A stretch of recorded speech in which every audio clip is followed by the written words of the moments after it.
We choose to go to the moon in this decade and do the other things, not because they are easy, but because they are hard. Godspeed, John Glenn. Roger, 0G, and I feel fine. Get my feet up. Okay, I'm out. How does it feel for the United States to be the new record holder? At last, huh? When that baby lights, there's no doubt about it. Liftoff. We have a liftoff. 32 minutes past the hour. Liftoff on Apollo 11. Houston, Tranquility Base here. The Eagle has landed. That's one small step for man, one giant leap for mankind. Hello and welcome. This is Michael Annis, and you're listening to episode 125 of the Space Rocket History Podcast. And now, Apollo Astronaut Selection and Training, Part 3. Recall from last week's episode, I covered astronaut selection for Groups 3 and 4. Today, we will continue the topic with Group 5, and I have a little more on Group 4, the scientist astronauts. From 1964 through 1966, George Miller, chief of manned spaceflight programs, worked hard to sell an ambitious post-Apollo program to his NASA superiors and to Congress. He called it the Apollo Applications Program, and it was established in August of 1965. The Apollo Applications Program estimated 29 lunar and Earth orbital missions between the years 1968 and 1971. 19 of the missions would be manned flights, launched at the rate of 8 per year. A manned program of that magnitude seemed to have little chance of becoming reality, but until circumstances forced him to back down from it, Miller kept the pressure on the field centers to plan for big things. At Houston, Robert Gilruth and Deke Slayton, no matter whatever their own views about the probability that 19 manned missions would actually occur between 68 and 71, they still had to prepare to furnish crews for whatever emerged as the Apollo Applications Program. If the projected Apollo Applications Program missions should actually materialize, many crews would be needed in short order, and training had to begin soon. While the recruitment of Group 4, the scientist astronauts, was underway, Gilruth and Deke Slayton urged that additional pilot candidates be sought at the same time, but Miller decided to wait until the scientist astronauts had been chosen. But when only 6 trainees emerged from that selection process, he agreed to go ahead with Group 5. So, on September 10, 1965, NASA headquarters announced it would accept applications for a new class of pilot astronauts. Qualifications would be the same as they had been for the third group: a bachelor's degree in science or engineering, plus 1,000 hours of jet flying time or qualification as a test pilot. The announcement yielded 351 applicants, the largest number of pilots ever to apply, of whom 159 met the basic requirements. Final screening during the next 4 months produced the 5th class of astronaut candidates. On April 4, 1966, NASA announced that 19 new flight candidates had been selected. 19 pilots, 4 civilian, and 15 military officers. 11 of the 5th group held advanced degrees, 2 of them doctorates. This brought the total roster up to 50. Deke Slayton presided over the Corps, selecting and training the crews that were flying Gemini missions almost bi-monthly.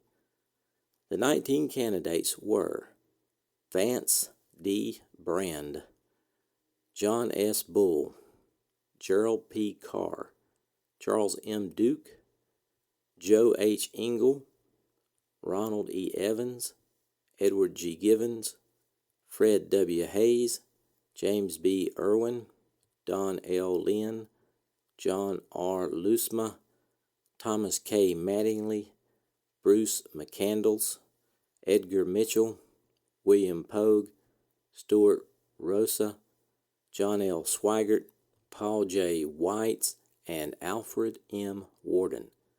Actually, this fifth set brought the total selected to 55, but the number on active status had been reduced for a variety of reasons. John Glenn had resigned to pursue a political and business career, Scott Carpenter had returned to duty in the Navy, and Charles Bassett, Theodore Freeman, and Elliot C. had been killed in aircraft accidents. In mid-1966, when the fourth group of scientist astronauts had completed their flight training and the third group of pilots had reported aboard, the astronaut corps numbered 44 pilots and 5 scientists, or 41 pilots and 8 scientists, depending on how Cunningham, Schweikert, and Lind were classified. This ratio of 44 to 5 hardly supported the contention that NASA was interested in sending scientists into space. At the Manned Spacecraft Center, Deke Slayton and Robert Gilruth considered that they had quite enough pilots to carry out the programs that they could realistically envision, and that pilots could be trained to conduct the scientific work that was planned for the lunar landing missions. At headquarters, however, both Homer Newell in the Office of Space Science and Applications and George Miller in the Office of Manned Spaceflight thought otherwise. Homer Newell, representing the science community, wanted more spaceflight to give more attention to science and less to the engineering and piloting aspects of spaceflight. Newell believed that in order for George Miller to sell an ambitious program of post-Apollo manned missions based largely on scientific research in space could use more scientists in the astronaut corps to give credibility to his appeals to Congress and to gain political support from scientists outside NASA. In spite of Houston's reluctance to take on astronaut trainees who would have little expectation of flying in space, headquarters and the National Academy of Science announced on September 26, 1966, that applications would be accepted for a second group of scientists to be trained as astronauts. Selection would be made in about 6 months, but by the time they came aboard, post-Apollo manned spaceflight programs were in a precarious position, and the future looked much less bright. The chances seemed good that any scientist who went to the moon would be one of the first 5 already in the program. No member of Group 6 flew in Apollo. During 1965 and 66, the Manned Spacecraft Center was busier than ever. Gemini flights were being launched from Cape Canaveral every other month on average. The Apollo Command and Service Module was progressing, of course not without difficulty, toward its first Earth orbital flight test. Mission planners were hard at work on lunar mission trajectories and contingency planning. Others were studying the photographs of the lunar surface from Ranger and Surveyor, looking for suitable landing sites and scrutinizing the barren surface for possible unwelcome surprises. Still to come were the extensive and detailed photographs from Lunar Orbiter. The astronaut office was as busy as the rest of the center. All of the remaining Group 1 Mercury 7, plus the Group 2, also known as the Next 9, and 10 of Group 3, called the 14, were training for and flying the Gemini missions. By the end of 1966, crews for the first 4 Apollo Earth orbital missions had been assigned and were spending much of their time in design reviews and flight simulations. Russell Schweikert, one of the two scientists picked as a pilot, was serving as a kind of peacekeeper, mediating between the astronaut office and the experimenters who had projects on Gemini. His compatriot, Walter Cunningham, was sent to the Falmouth Conference in mid-1965 to explain to scientists some of the operational factors that so strongly constrained a lunar landing mission. Two of the first 5 scientist astronauts, Joe Kerwin and Kurt Michel, did not start basic astronaut training during their first year, and so were assigned to represent the astronaut office in matters concerning spacesuits and Apollo applications experiments, respectively. The other 3, Owen Garrett, Ed Gibson, and Jack Smith, drew assignments to the Apollo in-flight experiments when they returned from flight training in mid-year, as did Don Lind. Before long, however, Smith was working with academic and geological survey scientists to improve MSC's training course in field geology. Smith was fortunate in having a scientific specialty that was widely accepted as being important to Apollo. The other scientist astronauts, except for Kerwin, whose medical training could be applied to a number of space-related questions, found themselves in an environment oriented almost exclusively to operational and engineering concerns. Independent research was all but impossible. Only Kurt Michel, whose academic home base was Rice University, less than an hour's drive from MSC, made an attempt to sustain his previous research program. Owen Garrett and Ed Gibson had to redirect their scientific interest into fields more closely related to NASA's needs and plans. Apart from the time they had to devote to mastering astronautic skills, the scientists had to spend long hours on chores that sometimes seemed distinctly subsidiary to the main objectives. Among the duties of the astronaut office were making public relations appearances, participating in design reviews, and contributing the astronaut viewpoint to engineering decisions.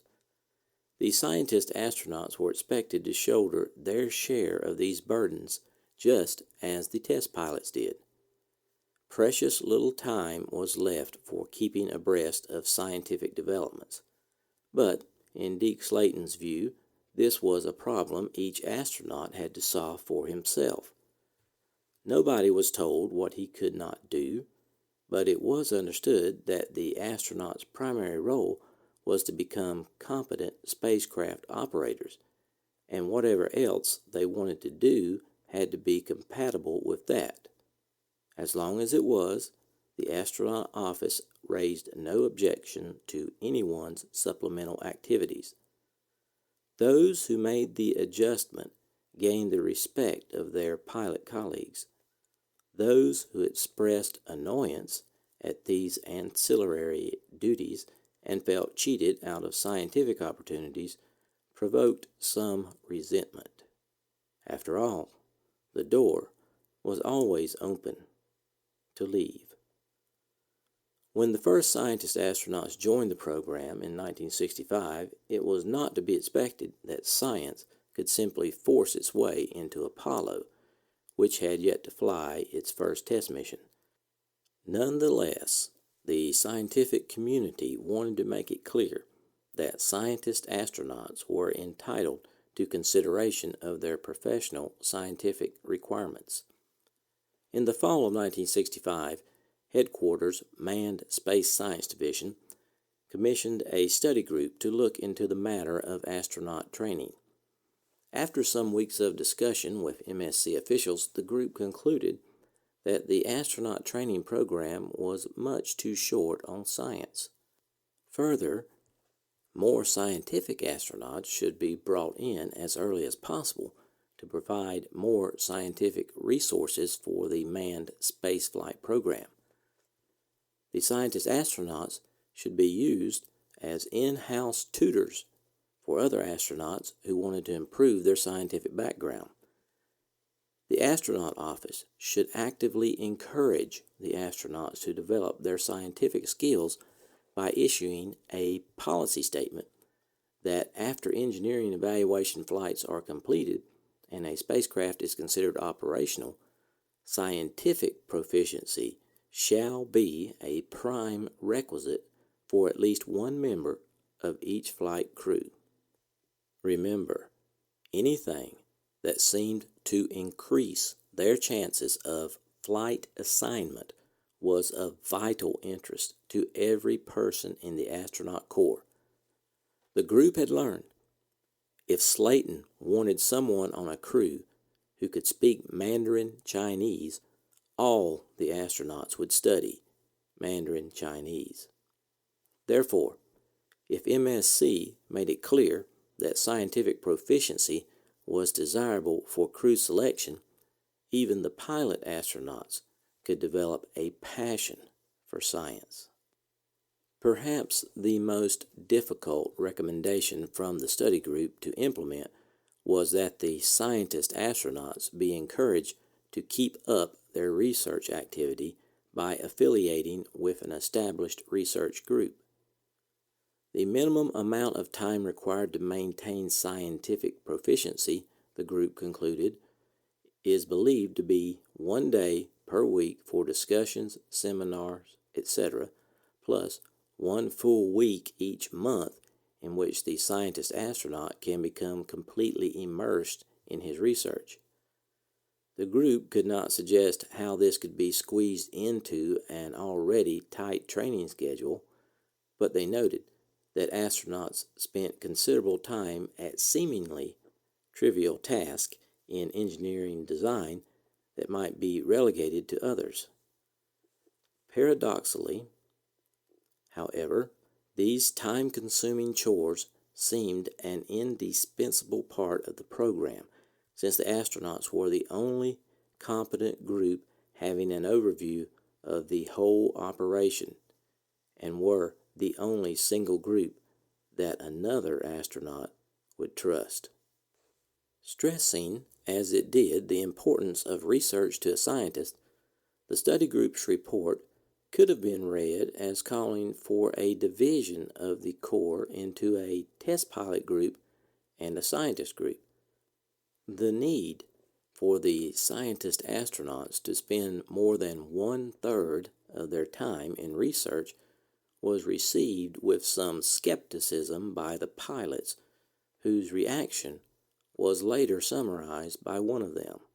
Quote, "Some of those guys came in figuring, I'll write my textbook and my thesis and teach university courses, and I'll come by twice a week and be an astronaut. Well, that didn't work.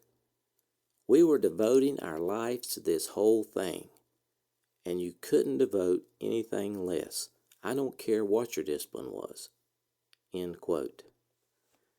The issue did not become divisive because the scientist astronauts themselves accurately perceived the situation that they were in, and most of them did not try to make the system fit their unique needs.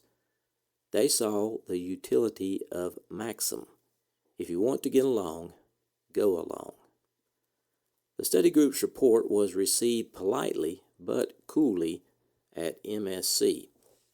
If Mercury and Gemini had shown anything, it was that the unexpected may turn out to be the norm, and no one knew how well a scientist, however skilled and intelligent, would react to these sudden operational emergencies. On the other hand, appropriate reaction to such situations was believed to be almost instinctive to a good test pilot. Slayton and Gilruth, pondering the problem of landing an exotic spacecraft on a strange and possibly dangerous surface, naturally adopted the view that piloting skills were essential to mission success. Slayton repeatedly expressed this view in plain language. Quote, "Nobody would benefit from a mission that left a dead geologist, and his colleague in the lunar module on the moon. End quote. Implying that just such a thing might happen if the pilot of the lunar landing module could not cope quickly enough with a sudden emergency. So, it was up to the scientists to prove that they could become competent astronauts, which most of them did. None would ever command an Apollo mission. None would ever pilot a lunar module to a moon landing or a command module through re-entry. But they showed themselves able to tackle the training program and willing to share the less pleasant but essential duties of an astronaut. Of the first 6 scientists picked as astronauts, 4 eventually flew in space. Many of the others filled essential roles in science planning and mission operation during the later Apollo missions. Okay, how did Group 5 fare with the Apollo lunar program? I'm going to answer that question, but I'm only including their role in the Apollo lunar program. Nothing before or after. No spoilers for any flights after the Apollo lunar program. Charles M. Duke, Apollo 16 lunar module pilot, the 5th manned lunar landing and the 10th person to walk on the moon. Ronald E. Evans, Apollo 17 command module pilot on the last manned lunar landing. Fred W. Hayes, Apollo 13 lunar module pilot, aborted lunar landing, would have been the 6th person to walk on the moon.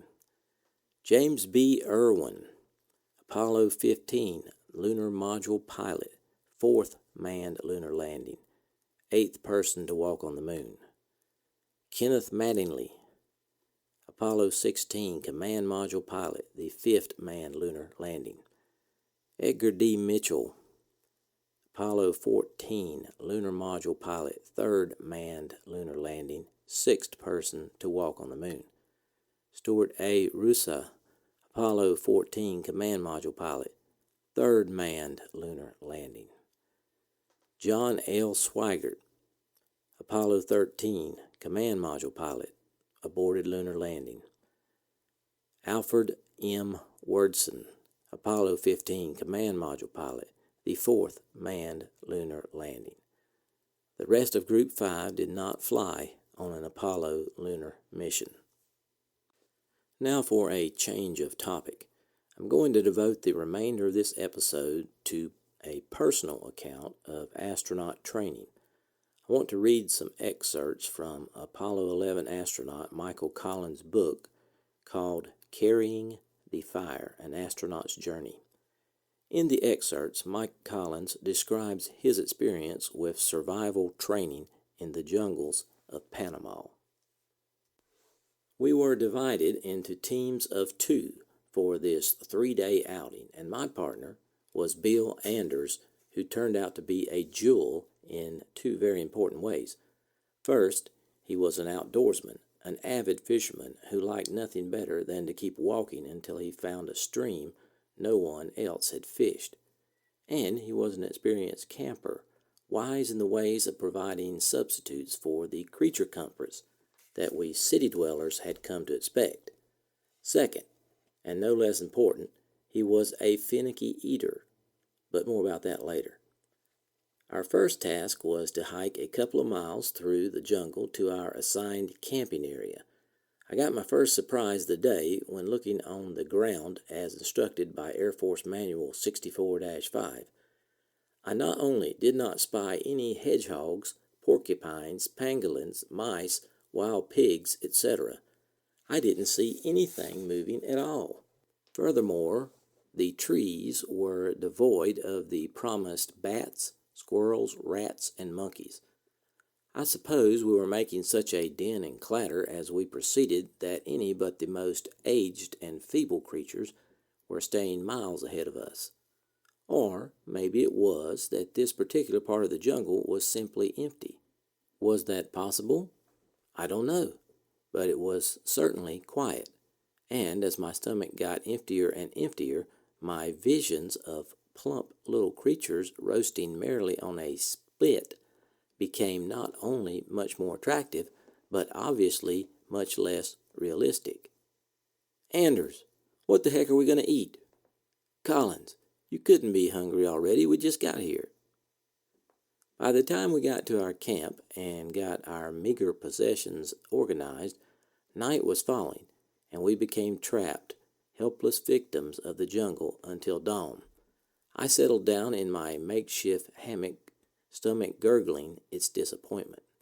To add insult to injury, Anders had somehow managed to attract a huge swarm of mosquitoes, which he generously shared with me. Swatting and scratching, nursing a terrible headache, I finally drifted off into fitful sleep, a hungry, disillusioned, mosquito-bitten would-be philosopher with a very bleak future. The next day dawned, bright and dry, at least. We busily set about looking for food. We spent the morning trying unsuccessfully to catch minnows in a small stream and foraging futilely for some edible plants. Finally, we were visited by the school director and his staff, who cheerfully informed us that really the only things worth eating in these here parts were the palm trees. That is, certain palm trees. It turns out that those little whitish discs you find in your heart of palm salad are part of a largest cylinder of edible stalk buried inside the trunk of certain varieties of palm tree. The trick is to be an expert palm tree identifier, because it takes a couple of hours to chop down a palm tree with just a small machete and to whack through the tough fibrous exterior of the upper trunk to expose what could be either a delicious tender heart or more of the same inedible woody pulp, depending on the palm tree. To me, if you've seen one palm tree, you've seen them all. With great hopes, but little science, Bill and I finally selected a likely candidate and amateurishly went into our act, whacking away like mad until it finally toppled over. Out of the severed trunk boiled thousands of ants, but before they drove us away, we could clearly make out the fact that the area of the heart was discolored and decayed. With great trepidation, we picked a second victim. This time, we hit the jackpot, and a couple of hours later, we were able to make off with our prize, a heart perhaps 2 feet long and 5 inches in diameter, more than enough to keep the two of us in salad for a day or so. We were still having no luck in the protein department, so again our soft-hearted instructors came to the rescue. They had found iguanas. All of the astronauts, twosomes, were called together to share this good news, and we buzzed excitedly about a couple of unfortunate victims who regarded us unblinkingly from the spot they were unceremoniously dumped. They could not run away because their front legs and rear legs had been tied behind them. Slowly, the shocking nature of these gruesome bonds became evident. The big lizards were tied with their own tendons, which were being stretched by jerking them loose from the extremities they were still connected to. The exposed tendons were then used as cords and were neatly knotted. Although cruel beyond belief according to our SPCA standards, this method of restraint is apparently the accepted one in many tropical countries, and the mute, impassive creatures may spend several days in what must be agony between the time of their capture in the jungle and their eventual sale and slaughter in the city markets, which their chicken-like flesh is considered a delicacy. Although threatening in appearance, prehistoric and dragon-like iguanas are actually sluggish, harmless fellows and deserve better treatment. Therefore, it seemed an act of charity to slaughter them quickly, which we did, dividing up the pieces evenly between teams. Bill and I returned to camp with ours, and within minutes had a cheery fire going with water boiling in a tin can into which we plunked savory chunks of iguana. I remember that the last piece in, a front leg, kept floating to the surface with small, supplicating hand extended. Despite my best efforts to poke it back down, Bill watched all this in uncomfortable silence, and finally muttered something about his share of iguana being available if I wanted it, as he really wasn't hungry. What a partner, what a buddy, not ever hungry. I thanked him profusely and sat cross-legged by the fire, which kept the mosquitoes away, munching on crunchy heart of palm, happily gulping great chunks of iguana, burping contentedly and thinking that the jungle seemed not such a bad place after all.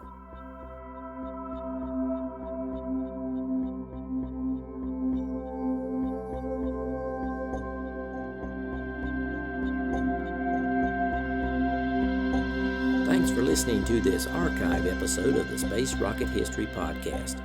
If you are financially able, please support the podcast by going to the homepage, spacerockethistory.com, and clicking on the orange donate button or the Patreon link. Thanks.